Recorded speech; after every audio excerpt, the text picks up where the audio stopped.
13 अप्रैल को मनाया गया सियाचिन दिवस ऑपरेशन मेघदूत की याद दिलाता है। यह दिन इंडियन आर्मी ने सियाचिन पर नियंत्रण पाने के लिए चलाया था ऑपरेशन मेघदूत।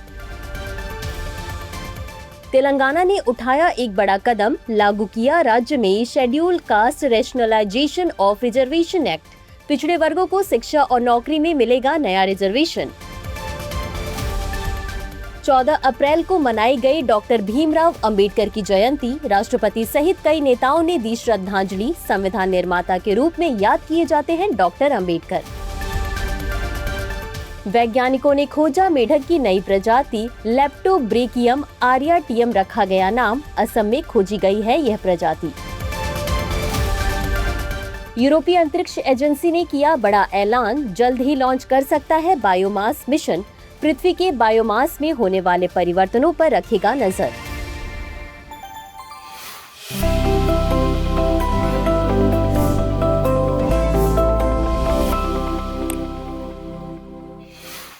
हाल ही में 14 अप्रैल 2025 को भारत के महान समाज सुधारक और विधिवेत्ता डॉक्टर भीमराव अंबेडकर की जयंती मनाई गई।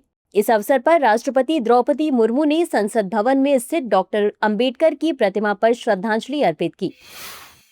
डॉक्टर अंबेडकर का जन्म 14 अप्रैल 1891 को मध्य प्रदेश के महू में हुआ था। बता दें कि डॉक्टर अंबेडकर को भारतीय संविधान का पिता या फादर ऑफ इंडियन कॉन्स्टिट्यूशन कहा जाता है।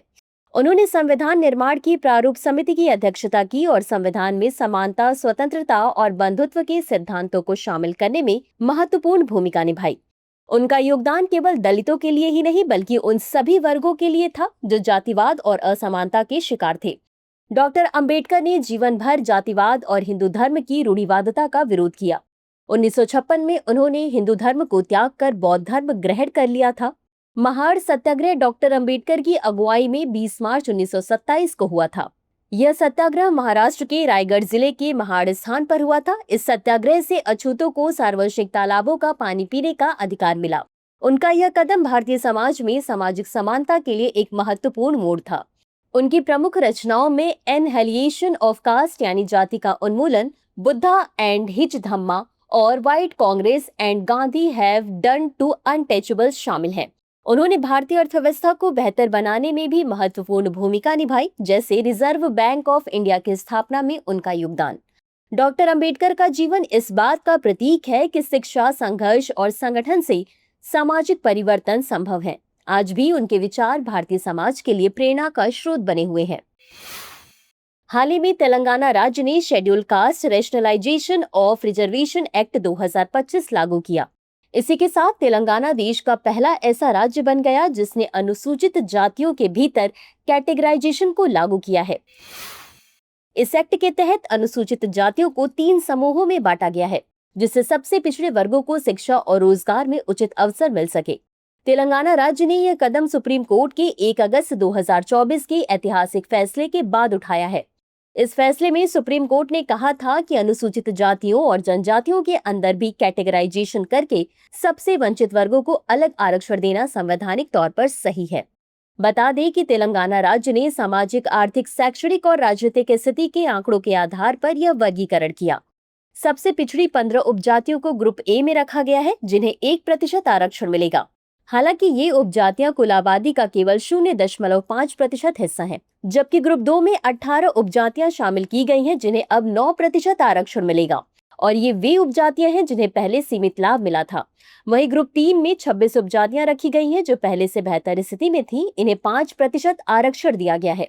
जानकारी के लिए बता दें कि तेलंगाना राज्य की नई सरकारी नौकरियों में यह नया आरक्षण नियम लागू होगा।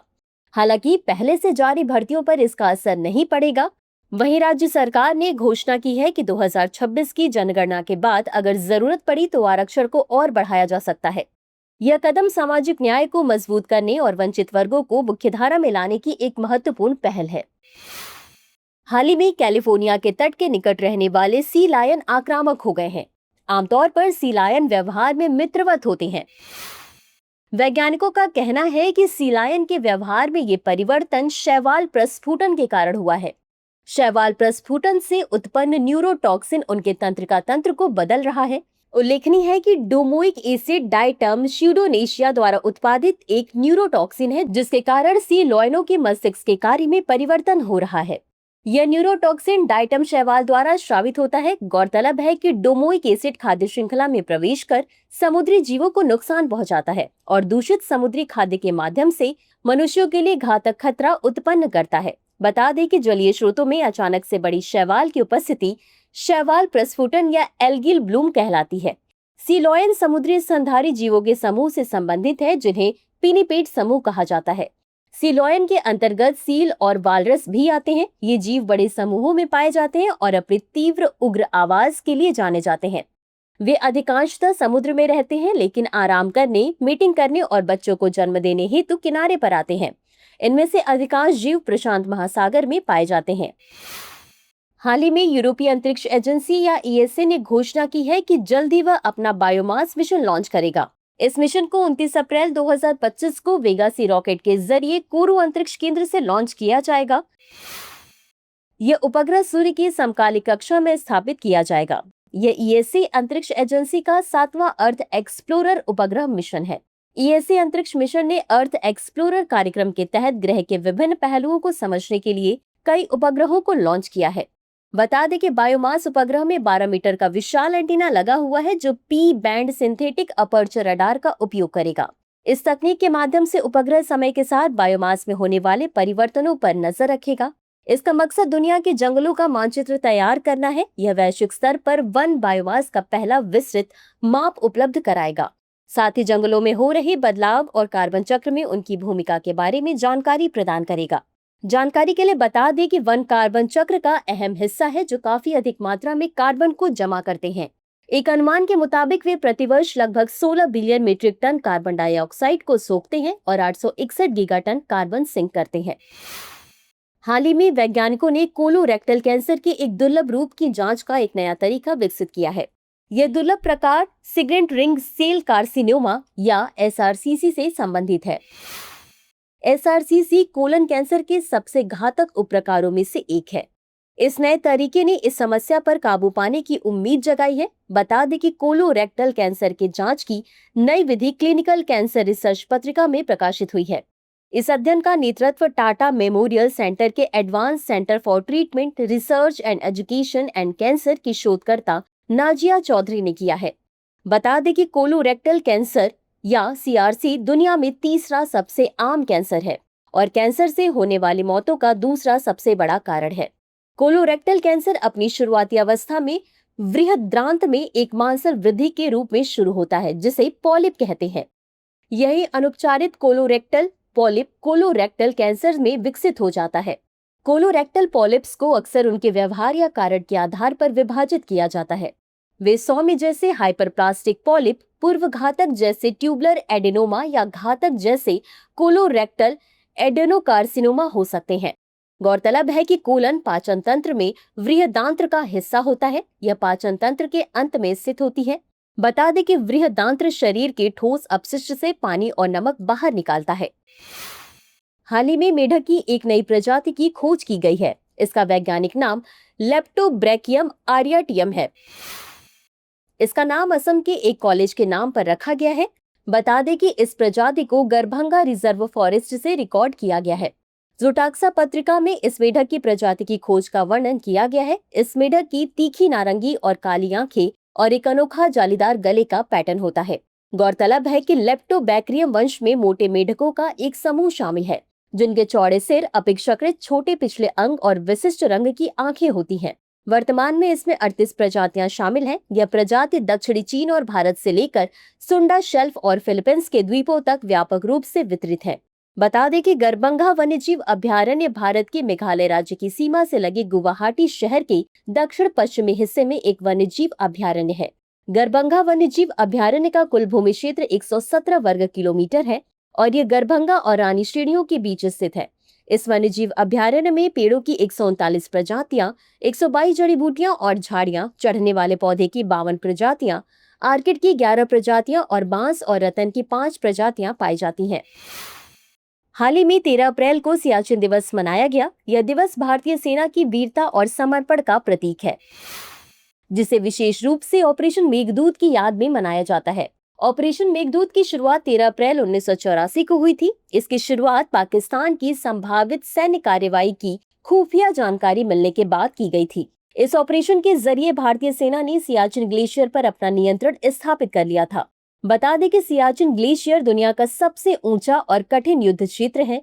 यह हिमालय के पूर्वी काराकोरम रेंज में स्थित है। यह क्षेत्र पाक अधिकृत कश्मीर या POK, अक्साई चीन और शक्सगाम घाटी से लगा हुआ है। यह रणनीतिक रूप से भारत के लिए बेहद महत्वपूर्ण क्षेत्र है, क्योंकि यह दुश्मन की गतिविधियों पर नजर रखने में महत्वपूर्ण भूमिका निभाता है। इसके साथ यह स्थान लेह से गिलगित जाने वाले रास्तों को भी नियंत्रित करता है, जिससे इसकी सैन्य और रणनीतिक अहमियत और बढ़ जाती है। जानकारी के लिए बता दें कि सियाचिन ग्लेशियर को अत्यधिक हिमाच्छादित होने के कारण तीसरा ध्रुव कहा जाता है। दिन के समय यहाँ का अधिकतम तापमान 40 डिग्री सेल्सियस होता है। यह ग्लेशियर नुब्रा नदी का उद्गम स्थल भी है, जो श्योक नदी की प्रमुख सहायक नदी है। हाल ही में इंडिया जस्टिस रिपोर्ट 2025 जारी की गई। इंडिया जस्टिस रिपोर्ट 2025 की पहल टाटा ट्रस्ट द्वारा की गई थी। यह रिपोर्ट 4 क्षेत्रों पुलिस, न्यायपालिका, जेल और कानूनी सहायता के आधार पर जारी की गई है। रिपोर्ट के अनुसार देश के लगभग 17% पुलिस स्टेशनों में एक भी CCTV नहीं है। इसके अलावा रिपोर्ट में ये भी कहा गया है कि एक भी राज्य या केंद्र शासित प्रदेश पुलिस बल में महिलाओं के लिए अपने स्वयं के आरक्षित कोटे को पूरा नहीं करता है। साथ ही 10 में से 3 पुलिस स्टेशनों में महिला हेल्प डेस्क नहीं है। बता दें कि बिहार में राज्य पुलिस में महिलाओं की हिस्सेदारी सबसे अधिक है। रिपोर्ट में यह भी कहा गया है कि उत्तर प्रदेश की जेलों में सबसे अधिक भीड़ है।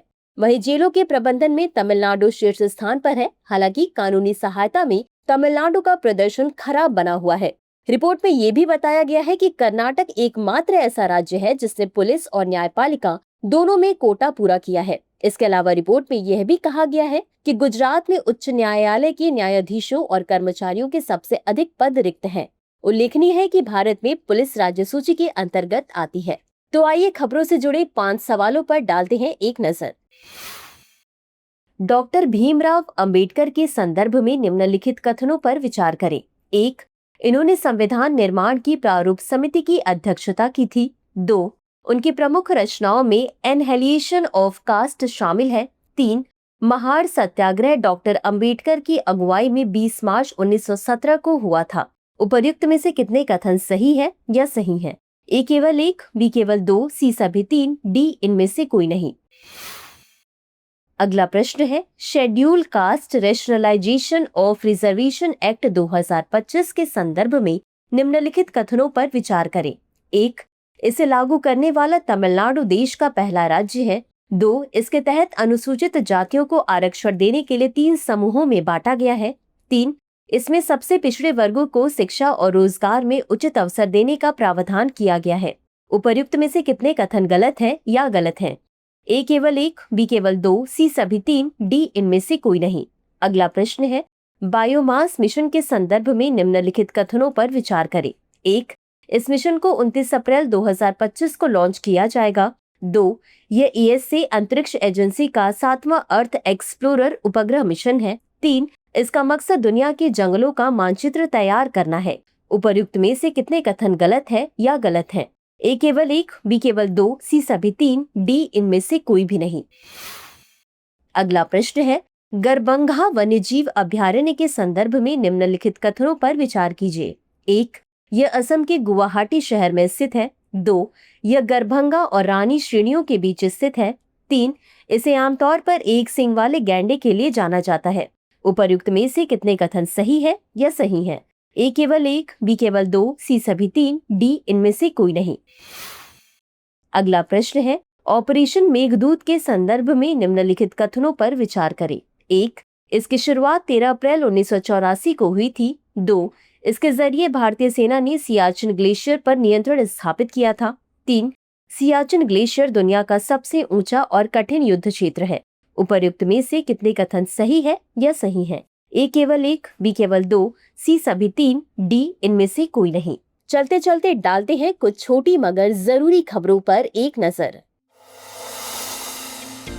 बीते दिनों भारत और बांग्लादेश में बंगाली कैलेंडर के नव वर्ष पोहेला बोईशाख का उत्सव मनाया गया। यह पारंपरिक बंगाली कैलेंडर का पहला महीना है। कुछ इतिहासकार गौर के राजा शशांक को बंगाली कैलेंडर की शुरुआत का श्रेय देते हैं। हालांकि ऐसा कोई समकालीन साक्ष्य नहीं है जो सीधे तौर पर इस दावे का समर्थन करता हो। इस कैलेंडर की शुरुआत हिजरी कैलेंडर के मान से हुई है। ढाका में बांग्ला अकादमी ने बंगाली कैलेंडर को अधिक सटीक बनाने के लिए 1966 में मोहम्मद शाहिदुल्लाह के नेतृत्व में एक समिति नियुक्त की। इस समिति द्वारा संशोधित कैलेंडर को 1987 में बांग्लादेश द्वारा अपनाया गया था। बीते दिनों तंजानिया के दार इस सलाम में बड़े पैमाने पर बहुपक्षीय अभ्यास अफ्रीका इंडिया की मैरीटाइम एंगेजमेंट या एक्यम आयोजित हुआ। एक्यम का उद्देश्य आम क्षेत्रीय समुद्री चुनौतियों के लिए सहयोगी समाधान विकसित करना है। बता दें कि यह अभ्यास 13 से 18 अप्रैल तक आयोजित किया गया। इस अभ्यास में Comoros, Djibouti, Kenya, Madagascar, Mauritius, Mozambique, Seychelles और दक्षिण अफ्रीका के साथ साथ सह मेजबान भारत और तंजानिया भी शामिल हुए। गौरतलब है कि यह अभ्यास भाग लेने वाले देशों के बीच समुद्री सुरक्षा सहयोग को मजबूत करने पर केंद्रित होगा। एक्यम एक संस्कृत शब्द है जिसका अर्थ है एकता। संयुक्त अभ्यास एक्यम। बीते दिनों नाविका सागर परिक्रमा द्वितीय अभियान के अंतिम चरण के लिए INSV तरिणी को केप टाउन से रवाना किया गया। गौरतलब है कि इस जल यात्रा का उद्देश्य भारत में समुद्री नौकायन को बढ़ावा देना, वर्दीधारी भारतीय महिलाओं की शक्ति और लचीलेपन को प्रदर्शित करना तथा भारत की स्वदेशी जहाज निर्माण क्षमताओं को उजागर करना है। बता दें कि INSV तारिणी के मई 2025 के अंत तक गोवा पहुंचने की उम्मीद है। यह भारतीय नौसेना की 2 महिला अधिकारियों लेफ्टिनेंट कमांडर रूपा A और लेफ्टिनेंट कमांडर दिलना द्वारा विश्व की एक महत्वाकांक्षी परिक्रमा है। इस परिक्रमा की शुरुआत 2024 में गांधी जयंती के अवसर पर गोवा से हुई थी। हाल ही में माउंट लेवोटोबी ज्वालामुखी में फिर से विस्फोट देखा गया, जिसके चलते इंडोनेशिया ने विमानन सेवाओं के लिए ऑरेंज अलर्ट जारी किया है। ऑरेंज अलर्ट तब जारी किया जाता है जब मौसम में गंभीर खराबी होती है। इसमें माउंट लेवोटोबी के आसपास के क्षेत्रों में विमानों को 5000 मीटर से नीचे उड़ान भरने पर रोक लगाई गई है। बता दें कि माउंट लेवोटोबी ज्वालामुखी इंडोनेशिया के नुसा तेंगारा प्रांत में स्थित है, जो पैसिफिक रिंग ऑफ फायर का हिस्सा है। पैसिफिक रिंग ऑफ फायर प्रशांत महासागर के चारों ओर फैला हुआ एक क्षेत्र है जहां भूकंप और ज्वालामुखी विस्फोट की अत्यधिक घटनाएं देखी जाती हैं। हाल ही में प्रख्यात कथक नृत्यांगना और पद्म विभूषण से सम्मानित कुमुदिनी लाखिया का निधन हो गया। बता दें कि कुमुदिनी लाखिया को लोग प्यार से कुमी बेन कहते हैं। इनका जन्म 17 मई 1930 को अहमदाबाद में हुआ था। उन्होंने शुरुआत में जयपुर घराने के पंडित सुंदर प्रसाद से प्रशिक्षण लिया था। बाद में उन्होंने लखनऊ घराने के पंडित शंभू महाराज से नृत्य सीखा और पंडित बिरजू महाराज के साथ काम किया। उन्हें कथक नृत्य और शिक्षण करियर के दौरान कई पुरस्कारों से सम्मानित किया गया। उन्हें 2025 में भारत का दूसरा सबसे बड़ा नागरिक पुरस्कार पद्म विभूषण से सम्मानित किया गया था। हाल ही में संयुक्त सैन्य अभ्यास डस्टलिक की शुरुआत की गई। यह संयुक्त सैन्य अभ्यास भारत और उज्बेकिस्तान के बीच आयोजित किया जाता है। इसका आयोजन भारत के पुणे में 16 से 28 अप्रैल 2025 तक किए जाएंगे। इसमें 60 सैन्य कर्मियों की भारतीय टुकड़ी का प्रतिनिधित्व जाट रेजिमेंट और भारतीय वायुसेना की एक बटालियन कर रही है, जबकि उज्बेकिस्तान का प्रतिनिधित्व उज्बेकिस्तान सैन्य कर्मियों द्वारा किया जा रहा है। यह एक वार्षिक संयुक्त सैन्य अभ्यास है जो बारी बारी से भारत और उज्बेकिस्तान में आयोजित किया जाता है। इस वर्ष अभ्यास का अर्धशहरी परिदृश्य में संयुक्त बहुडोमेन उप पारंपरिक संचालन की थीम पर आधारित है। बीते 15 अप्रैल 2025 को हिमाचल प्रदेश दिवस मनाया गया। यह दिन उस दिन की याद दिलाता है जब स्वतंत्रता के बाद हिमाचल प्रदेश को भारतीय प्रांत के रूप में नामित किया गया था। 15 अप्रैल 1948 को हिमाचल प्रदेश को मुख्य आयुक्त प्रांत के रूप में स्थापित किया गया। इसके बाद 1 नवंबर 1956 को यह एक केंद्र शासित प्रदेश बन गया। हालांकि 18 दिसंबर 1970 को संसद द्वारा हिमाचल प्रदेश राज्य अधिनियम पारित किया गया था, जिसके तहत 25 जनवरी 1971 को हिमाचल प्रदेश को 18वें राज्य के रूप में नामित किया गया था। हाल ही में बनारसी शहनाई को GI टैग प्रदान किया गया। बता दें कि शहनाई एक पारंपरिक वायु वाद्य यंत्र है जिसकी जड़ें भारतीय शास्त्रीय संगीत के बनारस घराने से जुड़ी हुई है। इसे राष्ट्रीय स्तर पर प्रसिद्धि उस्ताद बिस्मिल्लाह खान के माध्यम से मिली, जिन्होंने भारत के प्रथम स्वतंत्रता दिवस पर लाल किले पर शहनाई बजाई थी। इस वाद्य यंत्र को दिव्य और शुभ दर्जा प्राप्त है, जिसे अक्सर शादियों, धार्मिक समारोहों और मंदिर अनुष्ठानों में बजाया जाता है। यह वाराणसी के आध्यात्मिक और कलात्मक चरित्र को दर्शाता है तथा शहर की विशिष्ट सांस्कृतिक पहचान में योगदान देता है।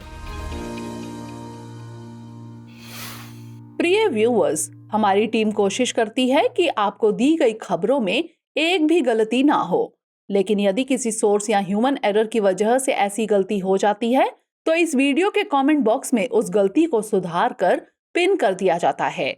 यह आपको कमेंट बॉक्स में सबसे ऊपर दिखाई देता है। डियर व्यूअर्स, अपने एग्जाम की तैयारी को और बेहतर करने के लिए हमारे चैनल को लाइक, शेयर और सब्सक्राइब करना न भूलें।